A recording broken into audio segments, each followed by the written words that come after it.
Good morning, good afternoon, and good evening, especially those at the other side of the world.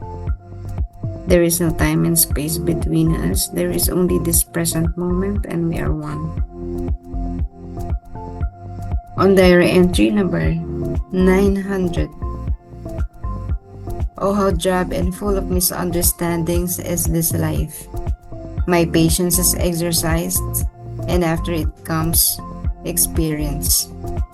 I understand and learn many things each day and see that I know very little. And I am constantly discovering faults in my conduct. Still, I am not discouraged by this, but thank God that He deigns to grant me His light, that I may know myself. O anong labo ng buhay na ito at puno ng di pagkakaunawaan. Ang aking pasensya ay naisa sa buhay, at pagkatapos nito ay nagkakaroon ng karanasan.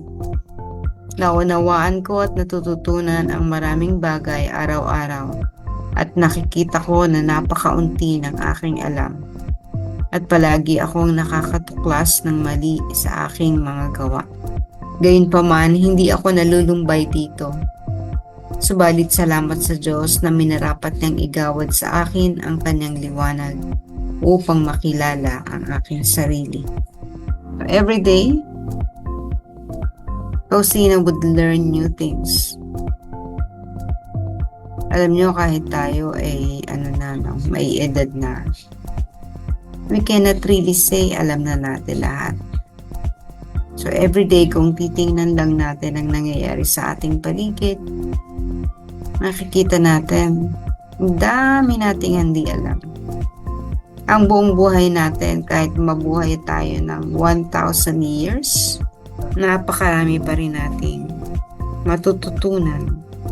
Hindi natin kayang ubusin ang lahat ng kaalaman sa mundo kahit pa 1,000 taon tayong mabuhay. And that is how humble we must be, that every day we learn new things. Tutuklasin mo yan, makikita mo yan, kahit pa ulit-ulit ang ginagawa mo. Halimbawa, papasok ka sa trabaho, kung ano man ang trabaho mo, gagawin mo. Pagdating ng hapon, uuwi ka. After 5 p.m., uwi ka. Pareho pa rin. Sasakay ka ng sasakyan.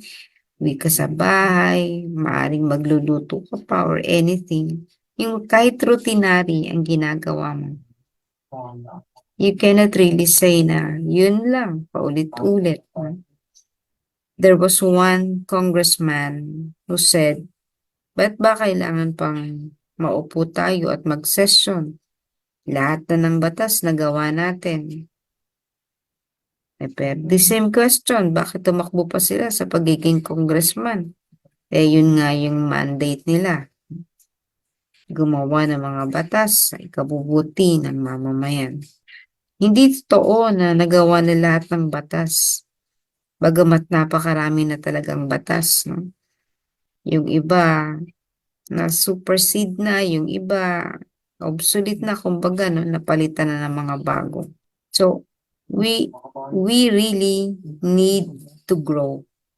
Halimbawa ngayon, iba naman na ang panahon, hindi naman nakatulad nung dati. So, every day we find new things. At patuloy, mabilis na nagbabago ang mundo. Kahapon, ang usong gadget mo, ganito kalaki yung memory capacity.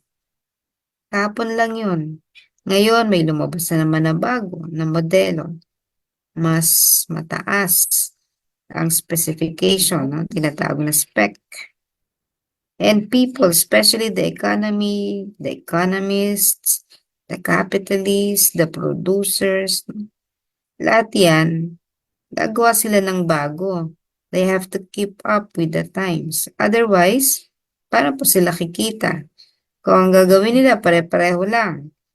If they have been manufacturing a kind of soap for over 100 years, they have to develop new variety or new type of soaps. Bagong advertisement, hindi pare-parehong o ganito. no, nakakaputi. O ganito ang nagagawa ng sabon na ito. They have to create a market for their product. Hindi pwedeng pare-pareho. Otherwise, mapapansin mo na yung brand na ginagamit mo dati, nawala na. Why? Because they were not able to keep up. They were not able to release or do something new. Yung mga competitor nila have already advanced, have already released new versions, no? Kaya ganun din kahirap sa mundo na yung mag-produce ka ng isang bagay. Yan yung challenge sa kanila because their intention is to maintain, at least maintain the profit, no? No capitalist would ever dream of losing. No? So, laging ano yan, keep up with the times to maintain their profit. No, pwedeng bumababa ng konti but still nagpo-profit. Kapag nalugi, kailangan nila mag-isip ng bagong para makabawi. So that's how they do things. Kaya lang kasi syempre nga, because their intention, lahat naman ng negosyante, no? The intention is to profit. Kaya kailangan magbago, kailangan may gawin something. In our spiritual life, ganun, mas matindi sa ating spiritual life. Kung alam lang natin mag-chaplet everyday, pray the 3 o'clock prayer ng 3 a.m. or 3 p.m. to be followed by the chaplet. And then once a year, we would be celebrating the Feast of the Divine Mercy. And then siguro, maybe hold 1 or 2 corporal works of mercy. Kung ganun lang ang gagawin natin all throughout our lifetime, we will be defeating the purpose of living on this earth. No? Hindi natin matutuklasan mga bagay-bagay kapag yun lang ang gagawin natin. So, kaya nga, even in the formation series, we try to improve our kumbaga curriculum, no, quote unquote. We try to change, no, kahit na sabihin nating basic orientation on mercy. Kapag pare-pareho yung sinabi mo, parang sinabi mo na yun na lang ang basic orientation. But when you find new things, kahit na ang binabasa mo ay the same diary entry. Halimbawa, if we read this diary entry every day, kasi merong mga na halos yun lang. Or even the prodigal son, halimbawa. If you read that this year, and then the following year, you will be reading again the prodigal son, and then another year again. Kapag ang narinig mong homily sa pare-pareho lang, nag-recycle ng homily, ganun lang. No? So, where is the new things? Napakaraming bagay na hindi nating alam. So, pag tiningnan mo siya, no, even the blood and water of Jesus, every time I would look at it, I will have new meaning. I will have new explanation of it. And I think even if we read the same diary, kahit mag-second na tayo, no, second run, granted na nabasa na natin yung buong diary, nakagawa na tayo ng reflection. For the next round, we will be, kahit ako, no, I will find new things. I will find new meaning kasi nag-develop na ako. Yung kumbaga, I have been to this world habang naglalakbay tayo. Iba yung niyayapakan kong lupa. And so, iba rin yung aking nagiging karanasan. So, with humility, sabi ni Faustina,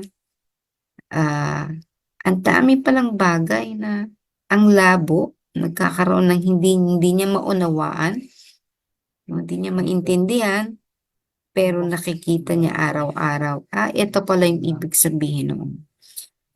Even a farmer, no, kahit pare-pareho lang ang crop, pananim na itinatanim niya, still, he learns new things. Magsasaka yan, ha? Sasabihin natin, hindi na umunlad ang magsasaka. Ganon na rin lang ng ganon ang buhay.